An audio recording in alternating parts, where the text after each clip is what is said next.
Kit, what's up? Actually, I do need to get tickets to MIC. Probably get, because I always apply for the like influential one, and for some reason I just never get it. I just never get it. I'm like, what the fuck? They never give it to your boy. It's a shame. So I kind of do want to watch this one, but first there's other things we need to get to. Actually, you know what? Let me just watch it. Fuck, let's see. Uranus, the last of the... Yeah, it's a Drogo, really. People, I think someone recommended me to watch it a while back. But watch it. Fuck it, let's ball. ancient weapons. After over 1100 Unfortunately, I don't think there's anything involving MIC in my email. chapters and almost 30 Like, I get the years, alerts, but I don't see one of anything. the 3 great destroyers of the world remains elusive. But what if I told you that we've already been told what Uranus is? And what if I told you we've even seen both the prototypes and counterweapons designed with the same technology as this great weapon? What if I told you that Uranus is actually the Emerald City? Well, maybe you'd laugh and think, And she's wearing green too. Oh my god. Volume up? Real? Okay. that this is a crazy theory. And I wouldn't blame you because that's initially what I thought too. But upon reading this extremely well-researched, well-documented theory by none other than your Joy Fleet member Growth Stonks, I have to say, I'm convinced. So first, a big shout out and a massive thank you to Growth Stonks for sharing your theory with me and allowing me to share it here. I thought it was a really great theory and I had to share it with you guys. And The Emerald City theory is one of the theories I've cared for very little for in One Piece, honestly. Whether there is an Emerald City or not, it's something that I don't really care for. But I guess if you want to have it like a floating city that's also the Emerald City, I suppose. Okay, fuck it. Like, whatever, fair enough. But I'm not a big fan of this idea.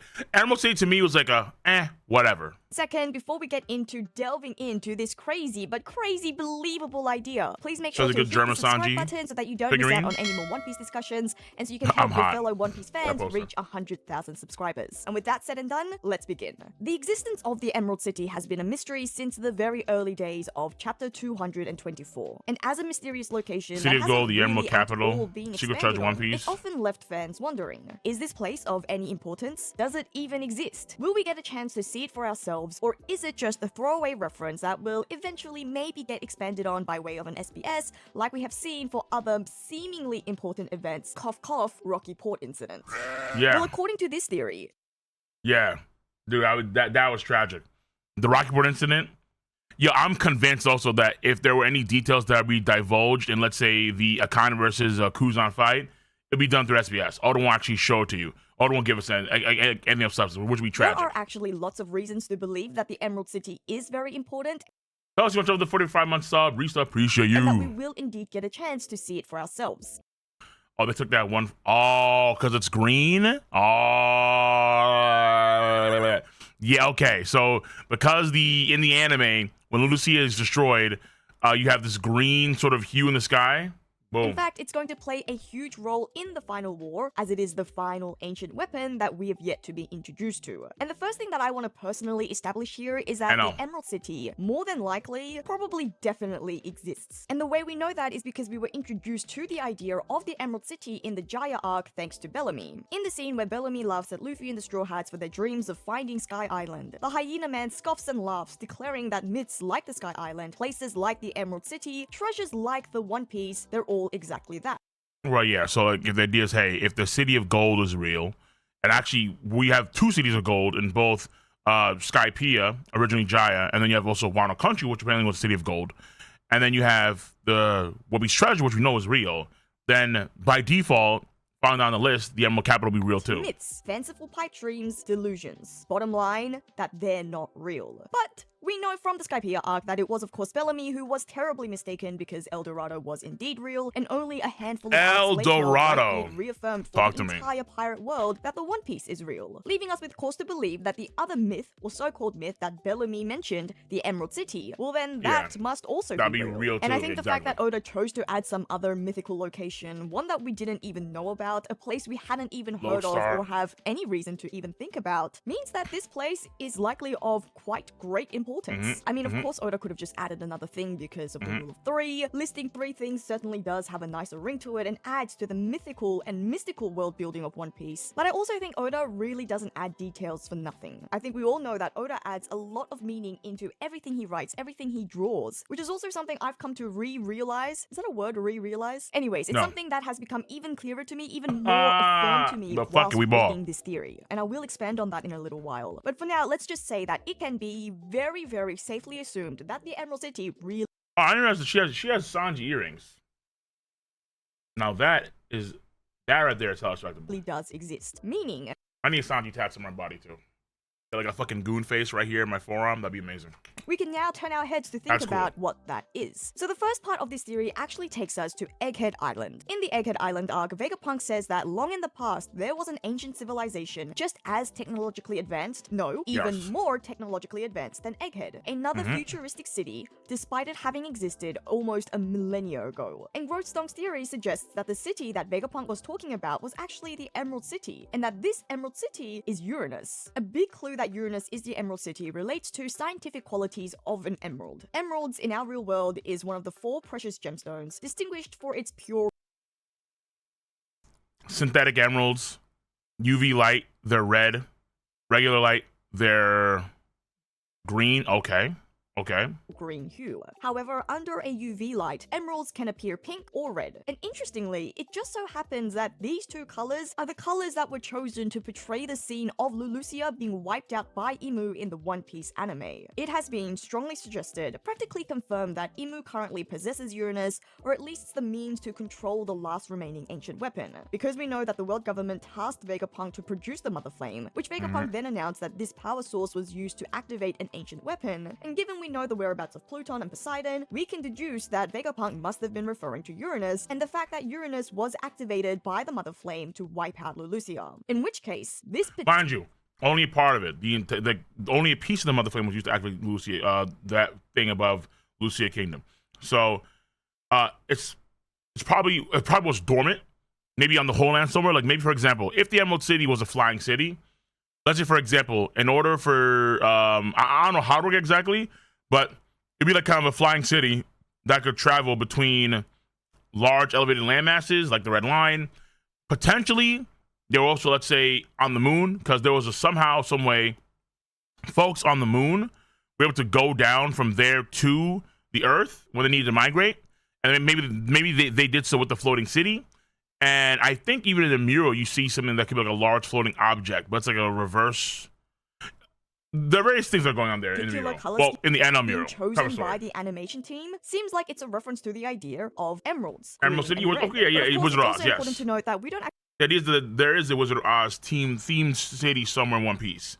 And I guess the theory is kind of leading up to the idea that it's actually on top of the ancient weapon that we see the Troy Lucia Kingdom. So, like, what Troy Lucia Kingdom is like the bottom of the Emerald City. Actually know how much the animators are aware of Oda's overall plans and the mysteries that he's still kept secret. In fact, there are plenty of times when the animators have been wrong about the direction where Oda is going with one of his mysteries. Meaning that we can't take just this color scheme of the Lulusia scene in the anime as an indicator of Uranus being the Emerald City. However, safely assuming that it was indeed Uranus that was used to blast Lulusia, we can make some other deductions. The main one being that the weapon resides I'm not a Berserk list as of late, Jakes. I'm not. Held by fans even before chapter 1060, because Uranus, or Uranus of Greek mythology, was the god of the sky and the heavens. But if we start to get more specific about what that ancient weapon really is, what that ancient weapon in the sky is, what if we also already know the inspirations that Oda was drawing from as he designed Uranus?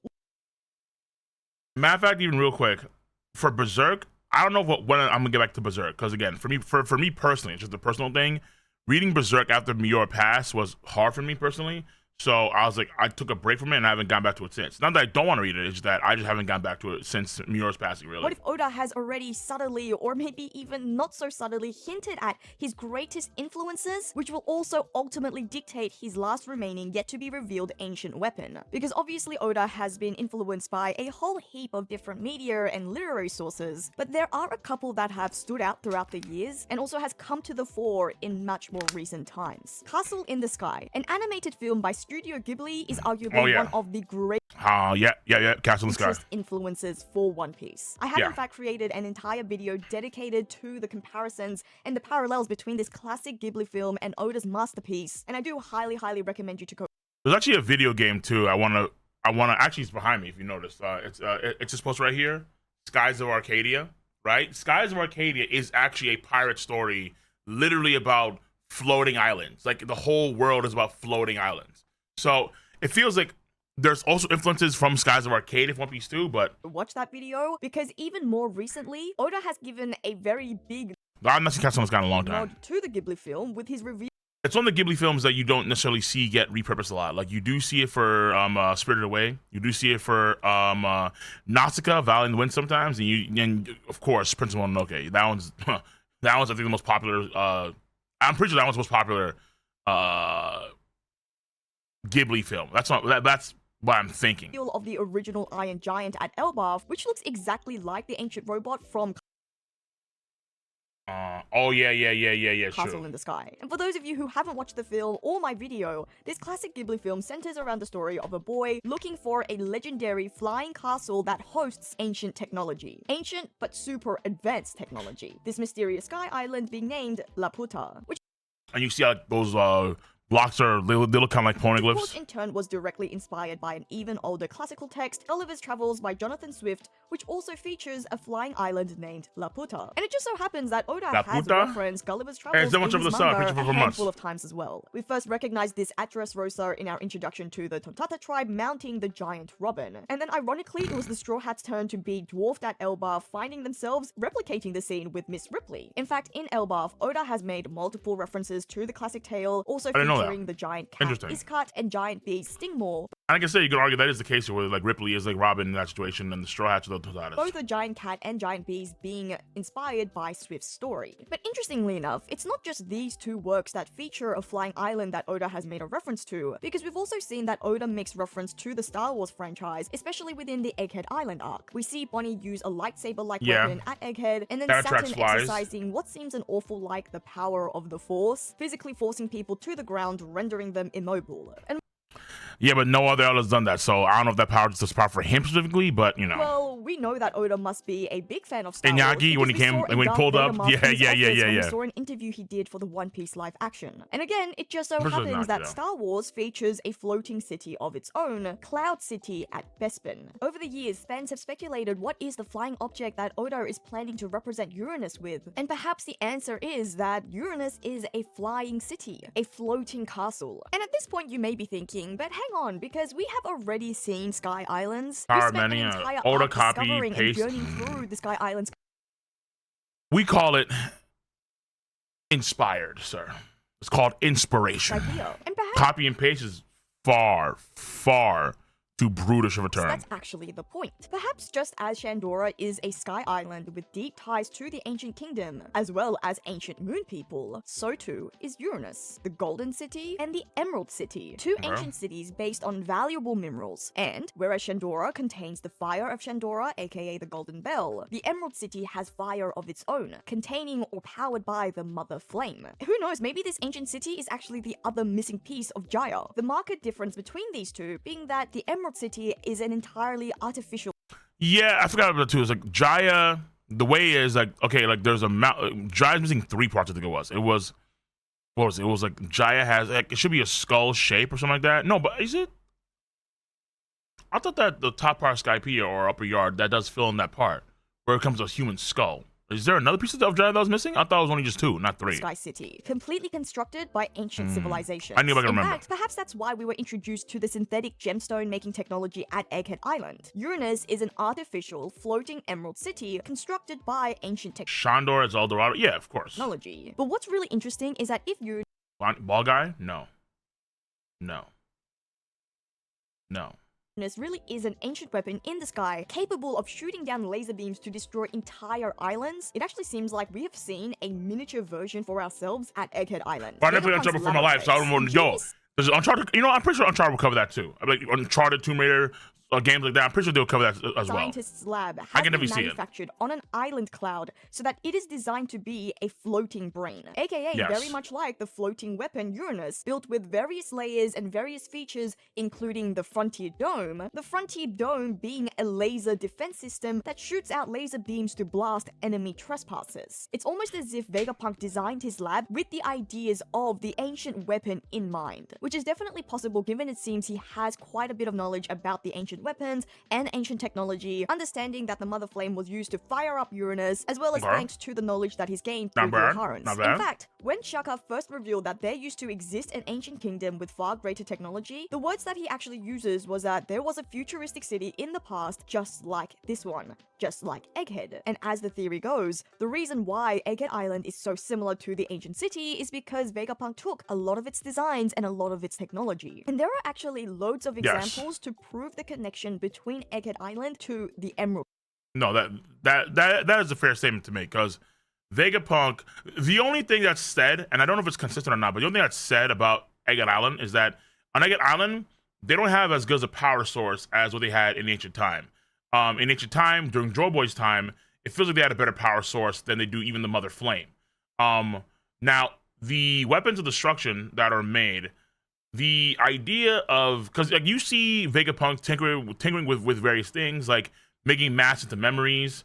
Making memories into mass, the other way around, which is crazy. Anti-gravity tech, hologram tech. Remember the idea of what do you call it? Of what Alice was talking about like what is real, what's not real, and then the idea of like how you have these gauntlets that can actually operate with light, and making holograms real via the gauntlets. So like there are various things that he's thinking about for sure. So the idea of ancient weapons being having their own unique fire, which powers the entire Egghead Island, to actually power up the Mother Flame. It does kind of make a lot of sense, because the Mother Flame is compatible with whatever is destroying Lucia Kingdom.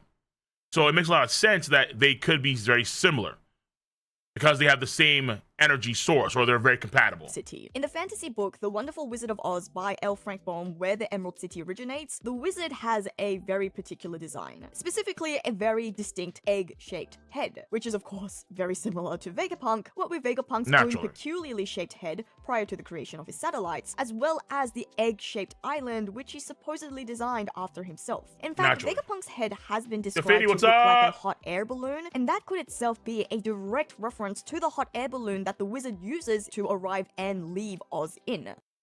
Ooh.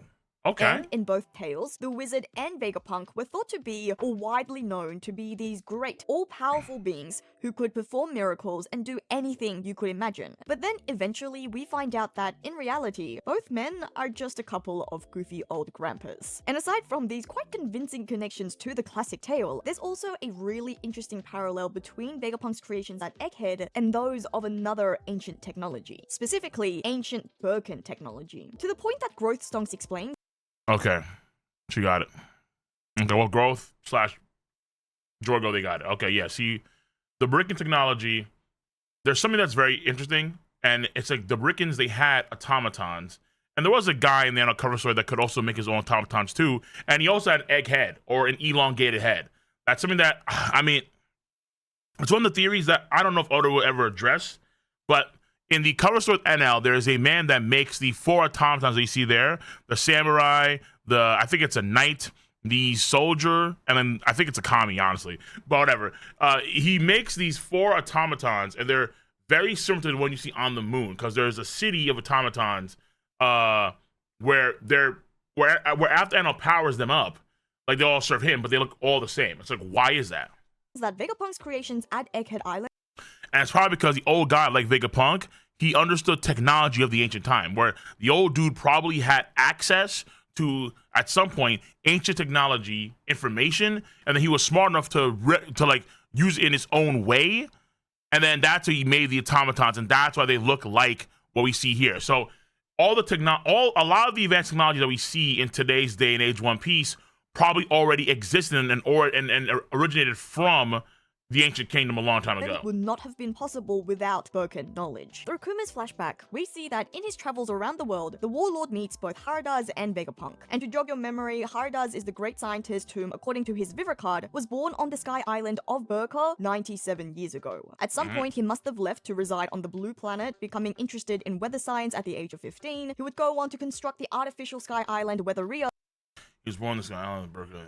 By the time he was 30, after which he began recording weather throughout the world before meeting Kuma 4 years ago. And not only was Haradaz born in Birka, but it seems like he has knowledge of ancient Birkan science, which he has utilized in his weather science. For example, it has been widely speculated that in Enel's cover story, that is the symbol of the mother flame, which also seems to be similar to what first appeared to be the symbol of the sun at... Really? Well, no, not for Enel, but for Haradaz. What we see inside of the fire source inside of the orb or the ball, and inside another ball, that can be seen or viewed as another variation of a mother flame, or once again, technology that is powered by fire. Okay. Mother flame equals sun equals nuclear fusion. Yes. And if we link this to Egghead, according to Growth Stonks, Kuma... But as far as we understand it, as far as we understand it, they had a better power source on in the ancient kingdom a long time ago. They had the eternal flame, which is more powerful than the mother flame. Passed over critical technology and intel that he's gained from Haradaz to help Vegapunk advance his creations at Egghead Island. Because it's clear that it's only following meeting Kuma that Vegapunk is able to make great headways in his construction of Egghead into the futuristic island we know it to be. Whilst the part of that development is also because he finally created the satellites by this point to assist him, we also can't deny the great influence that Kuma or that Haradaz has had. Throughout Kuma's flashback, we see that it's only in a very short period of roughly 2 years that Vegapunk manages to construct his high-tech futuristic city, something that he was never able to achieve at Punk Hazard despite having access to all of the world government's funds and having spent a whopping 22 years there. In fact, in chapter 1101, Vegapunk confesses that this new lab with a floating brain is something that he did want to implement in Punk Hazard. So then, why was he only able to create it at Egghead? The answer being because of Weatheria's Birkan technology. The influence of Weatheria and Birkan knowledge can actually be seen all throughout Egghead, especially via the bubble technology, which is not only related to Kuma's Niku Niku no Mi powers, but is also greatly associated with Weatheria. Interesting.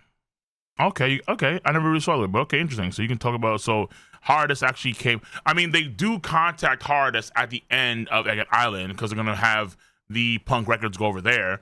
But okay, so Haradaz had influence on Egghead Island's construction, which is why he was able to build the Punk records on top, but he couldn't do it. Okay, but he didn't have that knowledge beforehand. As we see that bubble technology is infused in many elements of Vegapunk's work, including the bubble shield of the updated Pacifista and Lilith's bubble gun. And even outside Egghead, there is another big piece of Birkan technology that is very similar to Vegapunk's inventions, the Ark Maxim, that great flying ship of Enel. Enel, of course, being also of Birkan heritage. Similar to the cloud plant that produces island clouds at Egghead, Enel also uses the Maxim to create clouds, to be specific, storm clouds, which are of course different to island clouds, but given that sea clouds and island clouds are...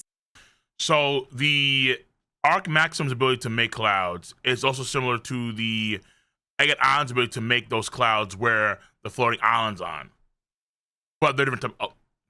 Fair. Special clouds that rely on pyroblowing that changes the water density. There's no reason why storm clouds can't also be special.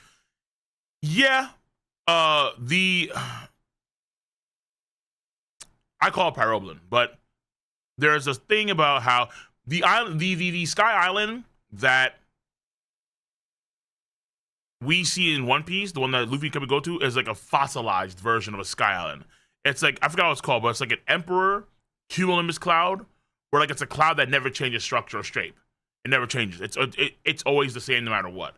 And part of the reason why is because of the different types of there are different types of island clouds. You have the sea ones that you see in the White Sea, where they're very loose, and like Usopp was trying to swim through those and he was gonna fall to his death.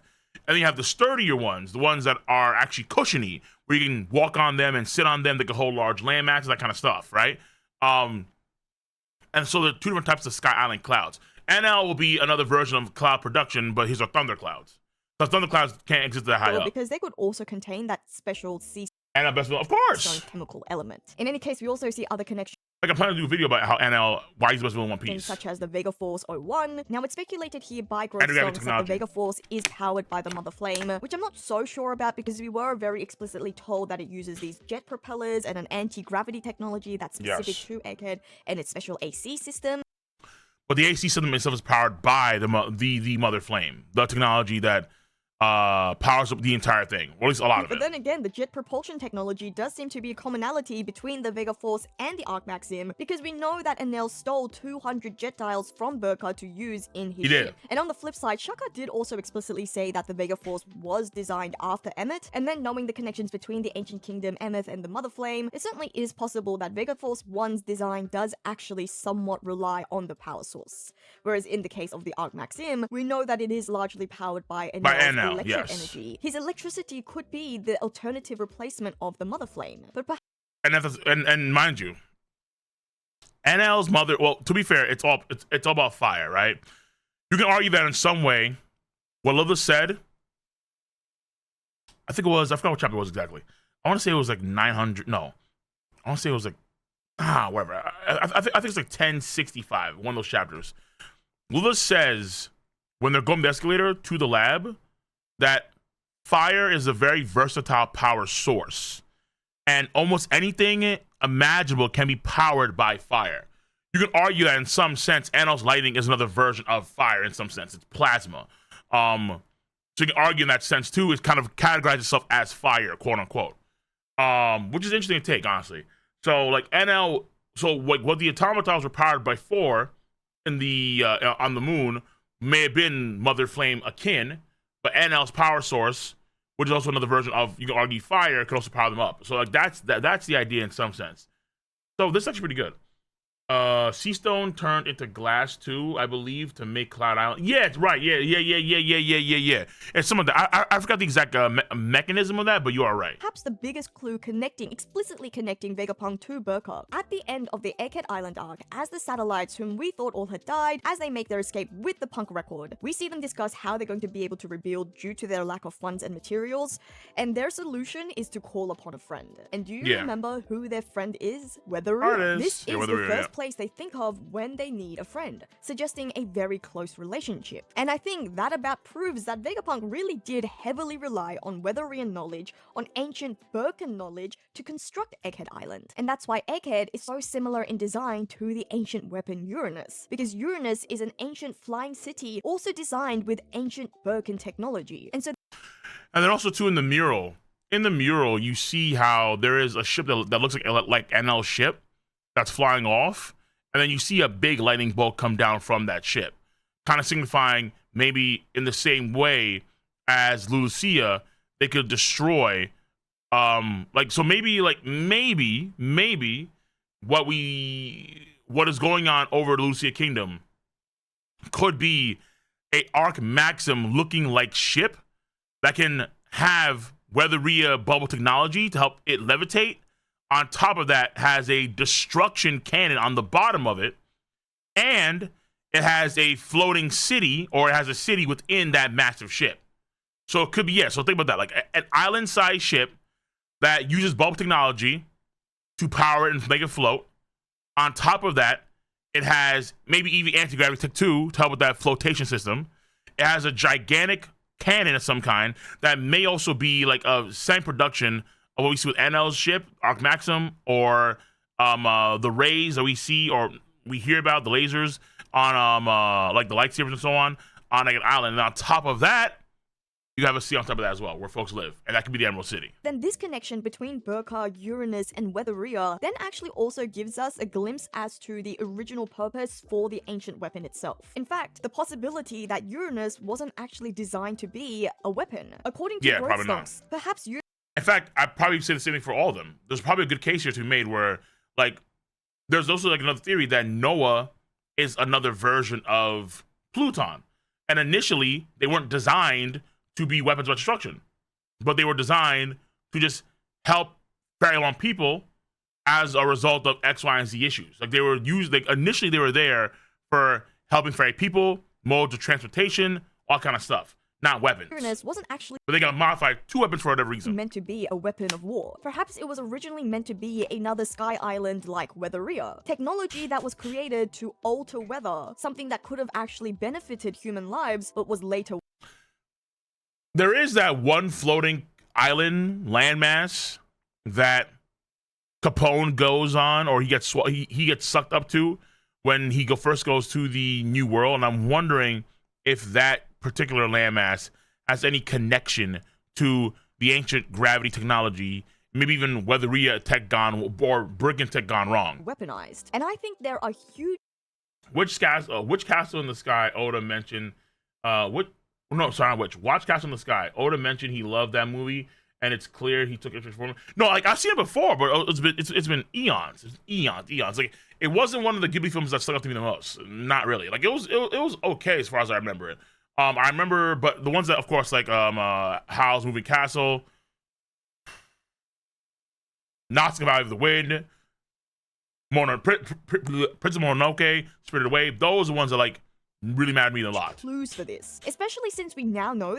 Smoke Tech, what's up? How you doing? Beep, turn it off. That Weatheria Turn off! Is a lot more important than we realized. Not only is it the place where Nami spent honing her skills during the time skip, and these connections obviously to Egghead Island and Vegapunk according to this theory, but we also saw at the end of the Egghead Island arc, Joy Boy's massive ancient Haki Blast, which also again incorporated Weatherian technology. Weatherian technology, yes. Knot. But now it actually seems like that wind knot isn't necessarily Weatherian technology, it was ancient Birkan technology. So then thinking about the other technology that Weatheria uses, its greatest invention is the Weather Ball, which has the ability to alter the weather, and if it's weaponized or misused, we know that it has the power to throw the entire world into turmoil, as per the words of Haradas. He warns Nami that it shouldn't be misappropriated, which and also, mind you, that ability to like control the weather in some respects also reminds you of what we saw in Alabasta with dance powder, right? Of course, Nami didn't actually listen to, and we have seen the effects of the weather ball because Nami has in fact weaponized it, incorporating it into her climate attack. And what I'm going with the video that Joy Girl did a year ago. If you want me to watch. Lightning. And maybe I'm stretching the science here, but I would definitely say that lightning does bear some similarities with laser beams. This similarity between the two yet being another connection, another clue pointing to. I mean, technically, you are off base as fuck. But laser in Oda's One Piece, I can see be the case. Yes. To Uranus. And in fact, we may have actually seen yet another weather-related clue about the devastating effects of Uranus, another clue that takes us and links us back to the Emerald City itself. In chapter 161, we are told about an ancient Alabasta city called the Erumaru City. This city was also known as the Green City, a glowing green city that got its name because of its lushness. Back then, in the Alabasta arc, it seemed that our introduction to this city was simply to explain the devastating effects of the dance powder, which Crocodile exploited to turn the people of Alabasta against their king. But let's think a little bit deeper about the implications of the Erumaru Alabasta city called the Erumaru City. This city was also known as the Green City, a glowing green city that got its name because of its lushness. Back then, in the Alabasta arc, it seemed that our introduction to this city was simply to explain the devastating effects of the dance.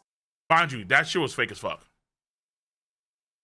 The guys there were just Crocodile's goons, and they made it seem like they were going to deliver the shit to King Cobra, but that was actually a lie. Which Crocodile exploited to turn the people of Alabasta against their king. But let's think a little bit deeper about the implications of this green city Erumaru from Alabasta, shall we? Erumaru. That sounds an awful lot like Emerald. A green city that is no longer green because of changes in weather. And let's not forget, the dance powder itself is also green. I think all of that is too much of a coincidence. According to Vivian Crocodile, dance powder was created long ago, and its main raw material to make it is silver. But maybe if we dig deeper, we'll actually find out that this powder was created with the aftermath of Uranus's victims. Maybe it's been created with the debris that Uranus caused after blasting a big city, a big island. And that's why it's created this sort of green-silver material, due to the fact that Uranus itself is also the Emerald City. Raising the question, could Oda have been giving us hints about the final ancient city as early as chapter 1 161, back when we didn't even know that Uranus existed, that the ancient weapons existed, hiding it in plain sight, a device, a technology, something that is capable of changing weather from above, raining down green laser beams to destroy entire cities, entire islands. Especially now that we know that Alabasta is a really important kingdom that has deep ties to ancient lore, what with Nefertari Lily and her relationship with Joy Boy, as well as the fact that Alabasta was the first time we even learned about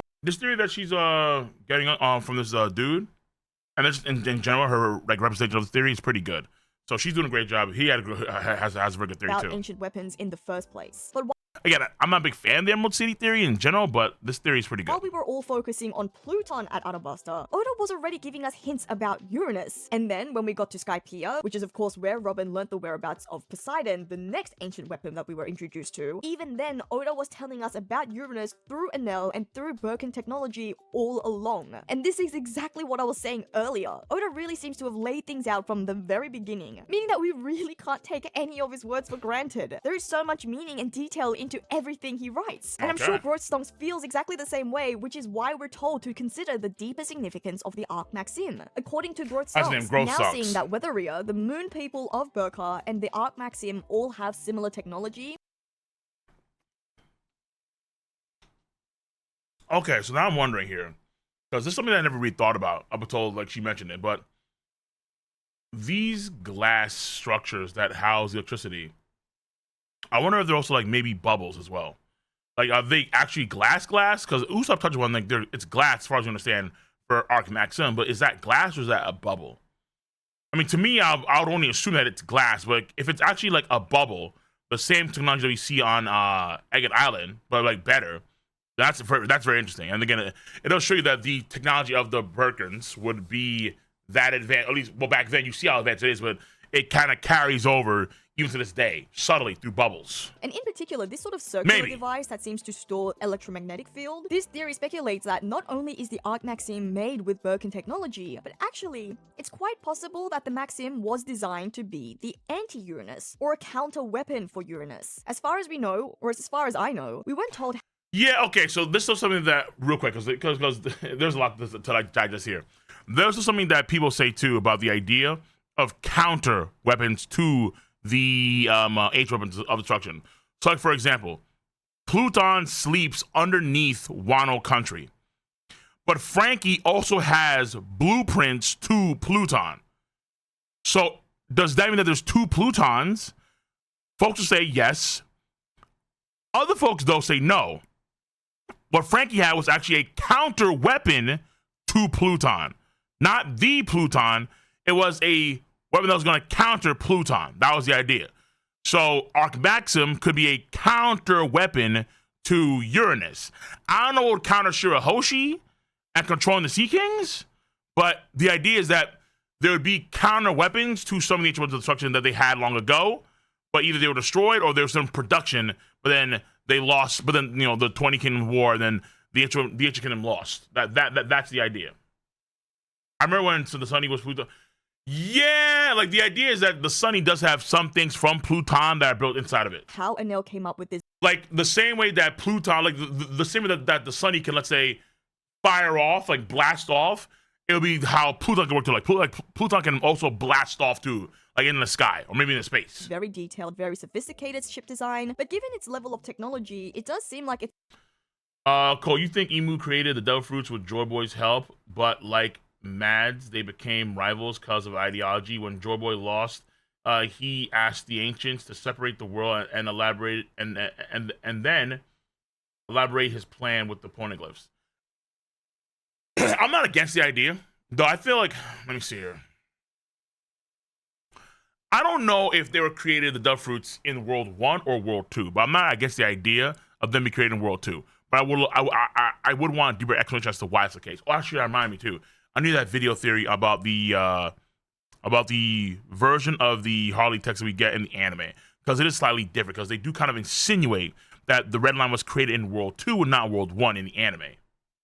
It's a design that contains the ancient wisdom of Birka, raising the speculation, just as the blueprints for Pluton had been passed down the generations, perhaps so too has the blueprints for the Maxim, especially since we even see something that looks an awfully lot like the Ark Maxim in the Harley. I think it's very well possible that Enel designed and constructed the Ark Maxim based on traditional Birkan. Mind you though, this is in World 1, and there is a distinct shot of the moon in World 1. And in the mural that we see on the moon, it explains, or the idea is that the people that lived on the moon, they lived there first. So the Birkans, the ancient Shandians, and the ancient Skypeans, they all lived together as a 3-tribe coalition on the moon. But eventually they ran out of resources. They ran out of resources on the moon, and they had to migrate to the blue planet. So that's the way it seems to be, but it is a very distinct detail in World 1 of, or like the first part of the Harley text of the mural, where it's like you see a distinct shot of the moon. Folklore he grew up learning. Oh, the police, God.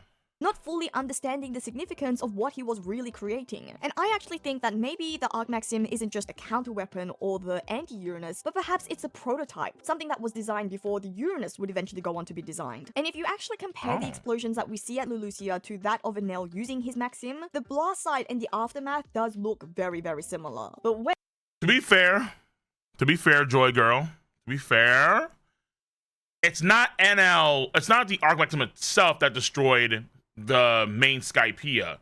It was Enel manipulating the thunderclouds himself using his powers to make a gigantic ball of insane electrical energy that he called Raigo, or Kingdom Come. The blast site and the aftermath does look very, very similar. But wait, cause there's more. The theory that Grostongs published online doesn't actually contain this following information, so you heard it here first, folks. According to further pages of the theory, another huge inspiration that seems to tie all of this together is an ancient aircraft according to Hindu folklore known as the Vimana. Vimana, Flying City. Shakuna. Rukma, Taipura, Sundara, Shakuna.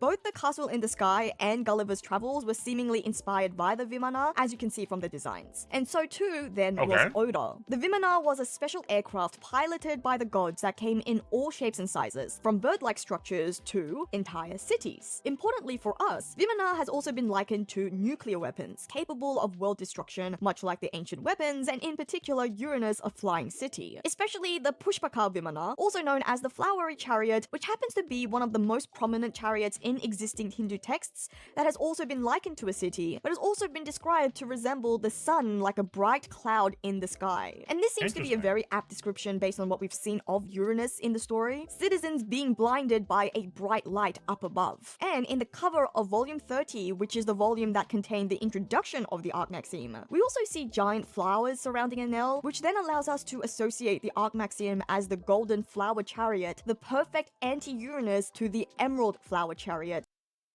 The emerald flower chariot and the golden flower chariot. Okay, I guess you can argue. Okay, that's his take. The Pushpaka Vimana. Even the story of the Pushpaka seems to very much fit the story of One Piece, because apparently this Vimana was originally created for Brahma, the Hindu god of creation, but it was then later stolen by the Demon King, leading me to wonder maybe this is the story that Oda is waiting to tell.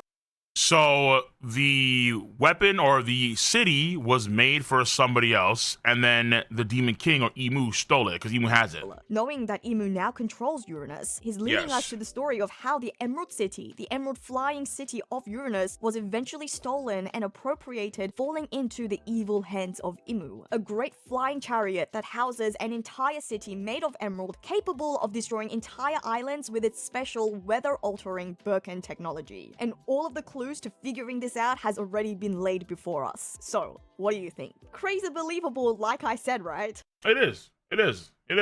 I'll give Ghost House credit, and I'll give her credit too for this very good video.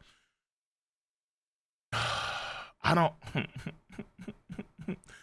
don't want to divest too much energy right now to an Emerald City theory, but it's got me thinking because I do have an Enel video planned, and part of the video I have for Enel about why he's such a good villain is his subtle yet important impact in the story in various ways when it comes to the lore, when it comes to this character archetypes.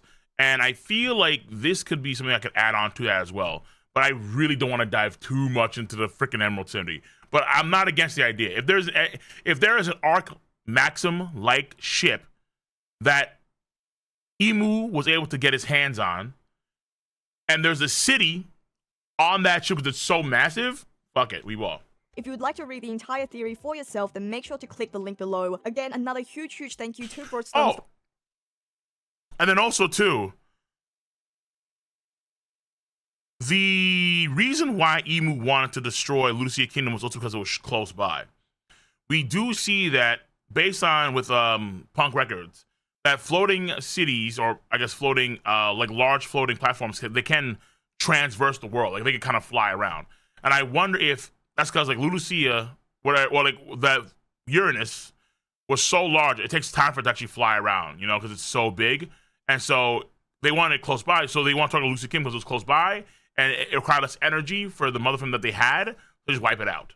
Because, you know, it floats around and it's like probably a very slow flow. Sharing this theory with me, allowing me to turn it into a video, and then sharing even further details about the theory that I could share with you guys. If you guys enjoyed the video and if you enjoyed the theory, let us know what you thought by leaving a comment below. If you have some wild theories of your own that you'd like me to discuss in a video, let me know in the comments below as well. Please don't forget to subscribe. Yo, it's one of her main things, the Emerald City. God damn, she has another one? She has another Emerald City video? Woo! She is all about the Emerald City. Hence the green. God damn. Okay. Well, shout out to her. Everyone has their thing. I have the moon. She has Emerald City potentially. Tekken has his own thing, dude. I don't know what Tekken has. He has a lot. But okay, that was a good thing. That was actually a good video. All right, that was actually a good video. If you haven't seen your stuff and want to see without me yapping over it, you can check it out on Drogo's channel. That was good. All right. Oh, Emerald City videos.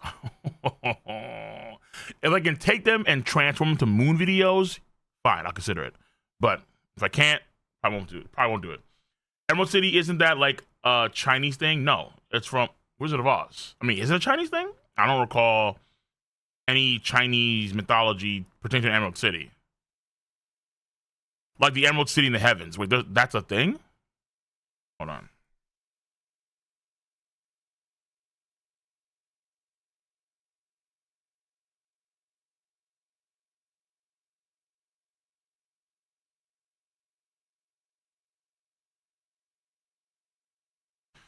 In Chinese mythology, the equivalent of the shimmering magical city in the heavens is the celestial court, the Tianting, or the Jade Realm. I've heard of this bullshit. Yeah, it's Jade. It's not Emerald. It's Jade. It's Jade. It's Jade. It's Jade. The Jade. Okay. You know what? We may have to do that too. Sanji fans have some good theories, bro. We do.